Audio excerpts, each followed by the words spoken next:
एक दो लाइन में बता दिया शुरुआत से लगा के अब तक का इस कार्यक्रम में। अरे भाई जो उधर उधर ये झाड़ियों में दिख रहे आगे आ जाओ।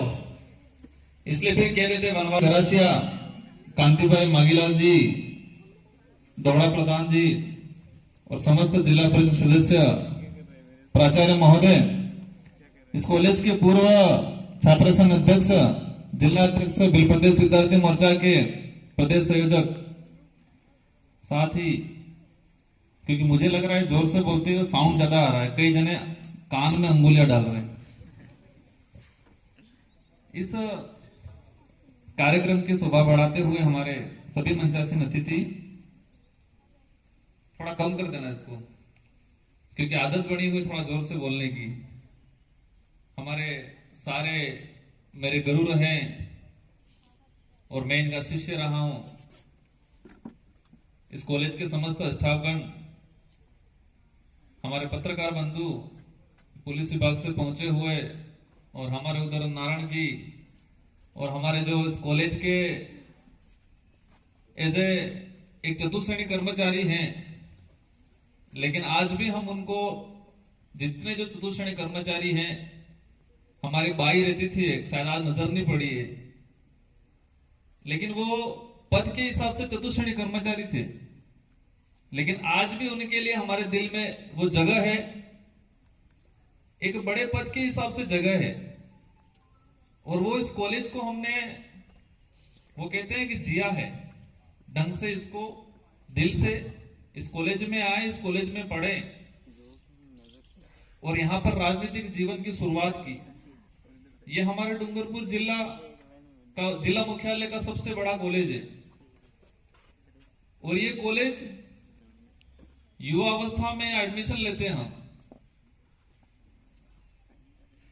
ये जीवन निर्माण, युवा अवस्था का जो जीवन है वो जीवन यहां से शुरू होता है और ये जो जीने मिलता है वो दूसरी बाद में नहीं मिलता है। मेरा भी जब मैं प्रेसिडेंट बना, प्रेसिडेंट बनने से इससे पहले और जब विधायक बना, जब 18 में विधायक बना, उस समय इस कॉलेज के अंदर मेरा रेगुलर एडमिशन था एमए में। तो मेरा जो जीवन था इस कॉलेज से देखा जाए, राजनीतिक जीवन, कहते हैं राजनीतिक की पहली सीढ़ी है, राजनीतिक की पहली सीढ़ी है। कई हमारे ऐसे साथी, हमारे ऐसे युवा साथी कई बार सोचते हैं कि मैं तो कॉलेज में पढ़ने के लिए आया हूं, मैं इस संगठन से क्या मतलब। लेकिन युवा की जो परिभाषा है वो छात्र जीवन, जरूरी नहीं है हम छात्र जीवन में राजनीति करने के बाद सरपंच, एमएलए, प्रधान बने, जरूरी नहीं है, लेकिन एक लीडरशिप करने का तरीका सिखाता है।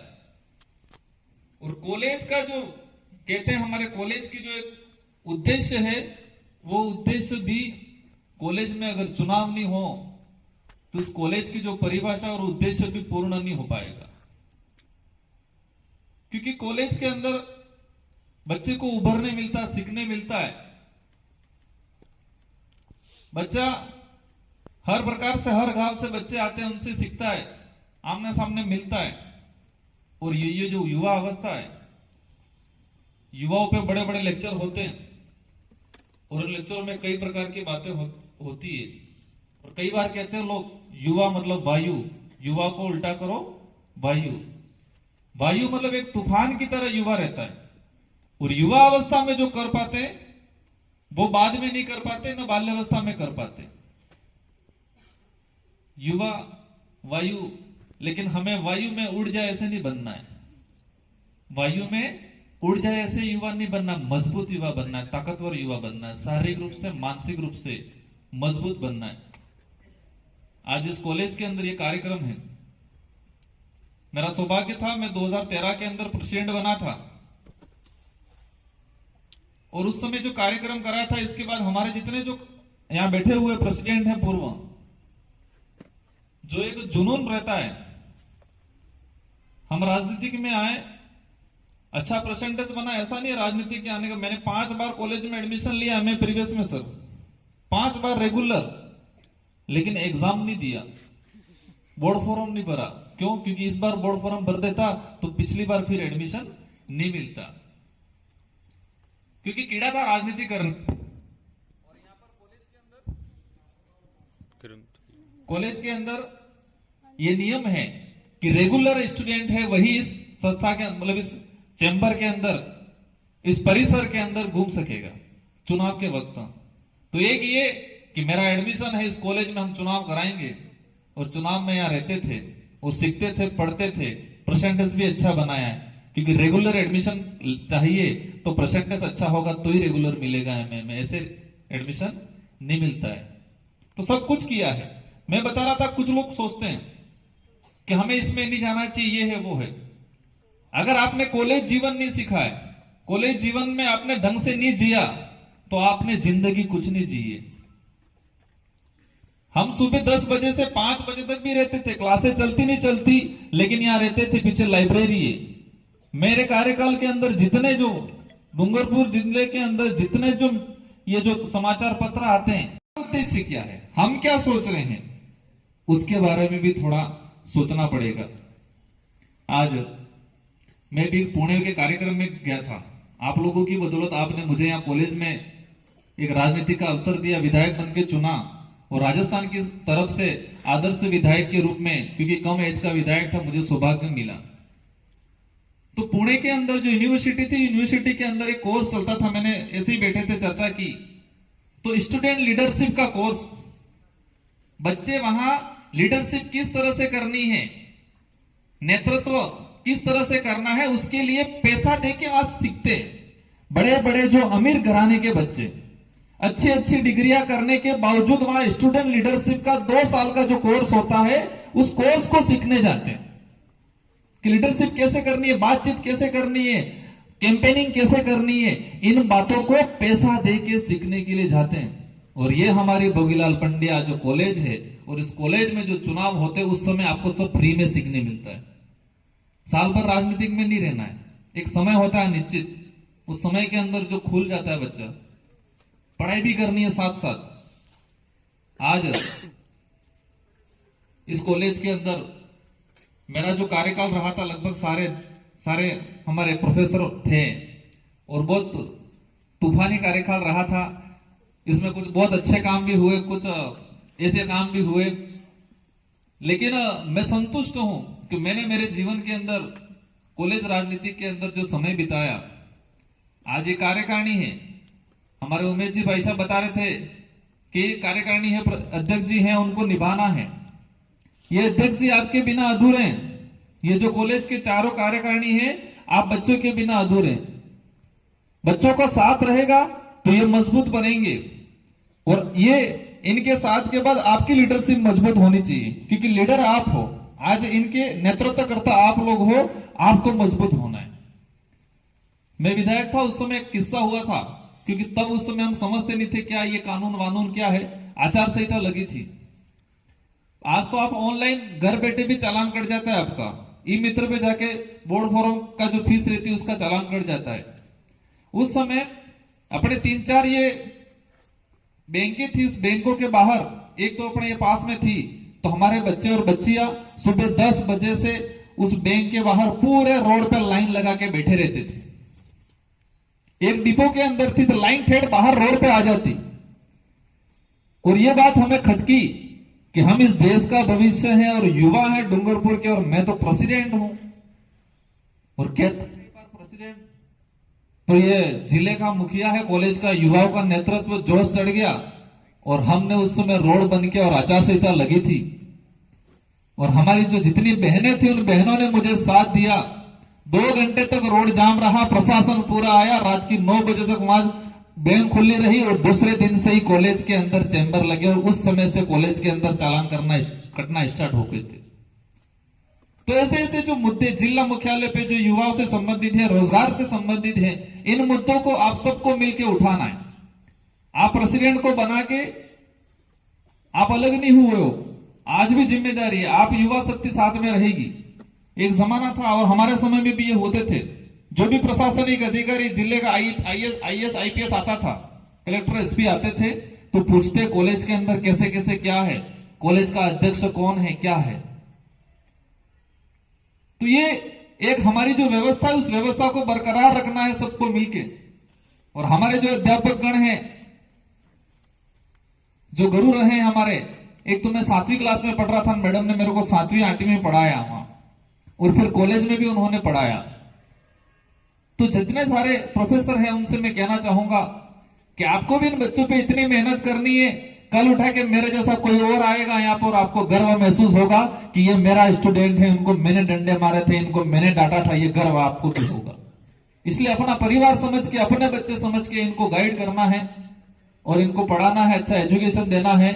भौतिक सुविधाओं पे बात आई थी, इसमें मैं थोड़ी देर बाद आऊंगा, लेकिन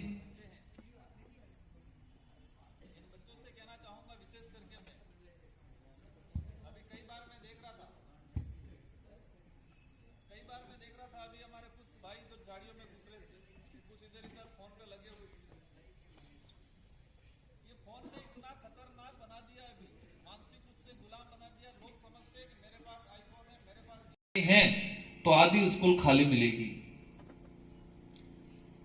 मैं उस चीज पे नहीं आना चाह रहा हूं, लेकिन ये चीज हमें धीरे धीरे, मैंने सीकर से बीएड किए और विधायक बनने के बाद कई राज्यों में जाने का मुझे अवसर मिला। उन राज्यों के दूसरे इलाकों के दूसरे जिलों की जो स्थिति देखी, बच्चों की जो स्थिति देखी, काफी डिफरेंस आई। आपने भी जानकारी मिली होगी, मैं विधायक बना उस समय सोचा था मैं युवाओं के लिए, बच्चों के लिए कुछ करूं, एजुकेशन के लिए कुछ करूं। 84 विधानसभा क्षेत्र के अंदर भौतिक जो मेरी कैपेसिटी के हिसाब से मैंने किया। एक उस समय विचार आया था, मैं सारे बच्चों को, जो टॉपर बच्चे रहेंगे ब्लॉक वाइज छाट के, उनको मैं दिल्ली की विजिट कराऊंगा ताकि बच्चों के अंदर कंपटीशन का भावना बढ़े, बाकी बच्चे भी कहीं के आकर्षित हो और हमारे इलाके में जो एजुकेशन का माहौल है वो माहौल बने। तो मैं जब दिल्ली लेके गया तो मुझे गर्व हुआ और थोड़ा ये भी हुआ यार, अपना नाम हुआ यूं। लेकिन एक झटका लगा जोरदार, जब मैं संसद भवन के अंदर गया, रिसेप्शन के बाहर बैठे थे हमारे बच्चे, एक चेंबर, इतनी चेंबर थी, तो दूसरी स्कूल के बच्चे आए थे, तो 20 बच्चे ही एक चेंबर पे आए और हमारे 50 से 50 एक चेंबर पे, एक जो बेंच लगी थी उस बेंच पे फिट हो गए। और फिर वहां का स्टाफ कहने लगा ये बीमार बच्चे कहां से आए, तो तब मेरे को झटका लगा और मेरा खुमार सारा उतर गया कि हम किस दिशा में काम कर रहे हैं और हमारे इलाके की स्थिति क्या बन रही है। वहां के स्टाफ चर्चा कर रहे थे आपस में, ये बीमार बच्चे कहां से आए, शारीरिक रूप से हम कितने कमजोर हो रहे हैं और शारीरिक रूप से कमजोर होने के पीछे कारण क्या है। हमारी जो दैनिक जीवन की जो दिनचर्या है, खाने पीने का जो ढंग है, वो ढंग सही नहीं है और हम इतने खतरनाक हो गए, 6ठी 7वीं में होते हम व्रत करना स्टार्ट कर देते हैं, मनसा व्रत, और भगवान भी इतना खतरनाक है, 3 साल में आशीर्वाद देते हैं और 11वीं 12वीं में सारी इच्छा पूरी हो जाती है और फिर केस आते रहते हैं हमारे पास। आप समझ गए होंगे क्योंकि आप सब 12वीं पास करके आए हो। किसी भी ग्रंथ में, किसी भी शास्त्र में नहीं लिखा है कि भूखे रहने से या व्रत करने से ही आपको आशीर्वाद मिलेगा, ये किसी ग्रंथ में नहीं लिखा हुआ। आस्था रखनी है। मैं तो कहता हूं अपन शारीरिक रूप से मजबूत हो जाओ। हम सब पढ़े लिखे, हमने स्कूल में पढ़ा है, स्कूल जीवन के अंदर कि 12 साल से 18 साल की जो उम्र है, ये जो उम्र है हमारे शरीर का जो समग्र विकास होता है उस उम्र के अंदर। हम खाना भी उस उम्र में खा पाते, इसके बाद हम खाना नहीं खा पाते, एक लिमिटेशन आ जाती है। जो विकास का जो समय है, हम उस समय को बर्बाद करने में, हमारे शरीर को बदबहार करने में लगा देते हैं। इसलिए ये चीजें हमें बोलनी पड़ती है यहां, क्योंकि हमें सुधार की सख्त जरूरत है। पूरे देश के अंदर मैंने देखा, कई राज्यों में गया और मैंने पढ़ा इधर इधर, तो सबसे कुपोषित इलाका जो है वो हमारा जो बिलखंड के नाम से जानते हैं, मध्य प्रदेश का झाबुआ, ये अलीराजपुर वाला इलाका, उधर ये महिसागर वाला गुजरात के अंदर इलाका, ये जो बिलखंड के नाम से जाना जाता है, वही इलाका सबसे कुपोषित इलाका है वर्तमान के अंदर। हमारे पूर्वज इतने कमजोर नहीं थे, बहुत ताकतवर थे, शेरों से लड़ते थे, और हम इन फोन में, ये कुरकुरे चिप्स में ऐसे घुस गए कि शारीरिक रूप से खत्म हो गए। 30-35 किलो से ऊपर से वजन ही नहीं हो रहा है। कहते हैं स्वस्थ शरीर के अंदर ही स्वस्थ मस्तिष्क का वास होता है। अगर हमारा शरीर ही स्वस्थ नहीं है तो दिमाग भी स्वस्थ। आज मैं यहां पर आया हूं सुबह उठ के, 3-4 दिन से रेगुलर कार्यक्रम कर रहा हूं, मैं स्वस्थ हूं इसलिए यहां पर आया हूं। अगर मैं बीमार होता, यहां पर नहीं आ पाता और आ भी जाता, मैं ढंग से बोल नहीं पाता। इसलिए शारीरिक रूप से मजबूत हो जाओ और युवाओं की जो परिभाषा है उस परिभाषा को बरकरार रखो। कह रहे होंगे लंबे चौड़े घर पे 5 बजे बाद ही खाना बनाना है। कॉलेज के अंदर अभी भी मैं कभी कभी आता हूं, दूसरी गाड़ी लेके इधर घूम के वापस जाता हूं, तो 2 बजे बाद तो कोई बच्चा ही दिखता नहीं है। और 7,000 रेगुलर यहां पर हैं। लाइब्रेरी में बाहर जाएंगे, 500 रुपया देके बाहर वो लगी है, वहां पर जाके पढ़ते हैं, और हमारे कॉलेज की लाइब्रेरी खाली रहती है। हमारे समय में हम रैंकिंग भी करते थे थोड़ी थोड़ी, इससे पहले बहुत ज्यादा होती थी। ये थोड़ा थोड़ा होना चाहिए ऐसा लग रहा है।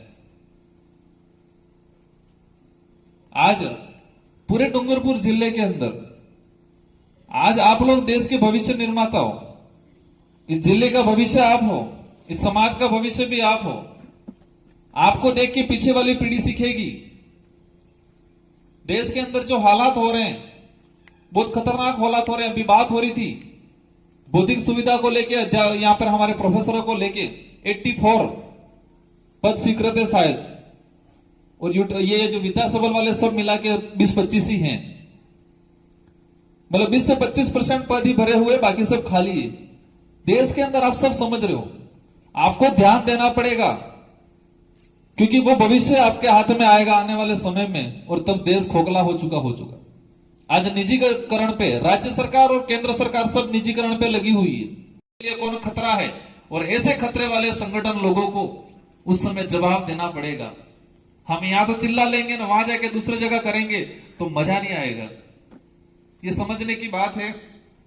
आज डूंगरपुर हमारे ये जो कॉलेज है, इस कॉलेज की जो कार्यकारिणी है, उस कार्यकारिणी को कहना चाहूंगा कि हम लोग भी इस पद से गए हैं, इस पद की गरिमा बनी रहेगी, इस पद के अनुरूप काम होगा तो हमें भी गर्व होगा। और आपको मजबूत रहना है, समय देना है। इस कॉलेज के अंदर छात्रों की जो समस्या, उस समस्या को लेके लड़ना है। मेरे सामने जो बात आई है अभी, एक तो कुछ भवन की बात आई थी, स्टाफ की बात आई है, इनके लिए हम करेंगे। मैं भी विधायक बना उस समय कई यहां से मांग आई, मैंने एक सोलर, क्योंकि हर प्रत्येक माह यहाँ पर 20 से 25,000 रुपया बिल आता है शायद, तो ये पैसा हमारे छात्र कोष या विकास फंड से जाता होगा। तो हमारे कुछ साथियों ने, अभी साथी बोलो या पूर्व गुरु बोलो, उन्होंने मुझे बताया था ये चीज करो, तो मैंने किया था। लेकिन हमारी जो विधायक कोटे की जो गाइडलाइन है उसमें दिक्कत आया, तो फिर मैंने ये सीसी सड़क का करवाया, और ये कुछ साइड में जो रह गए थे, ये फर्श आ रहा है, ये फर्श मैंने करवाया। उसके लिए भी मुझे काफी संघर्ष करना पड़ा, क्योंकि मेरी विधानसभा 84 क्षेत्र है, ये मेरे विधानसभा क्षेत्र का एरिया नहीं पड़ता है।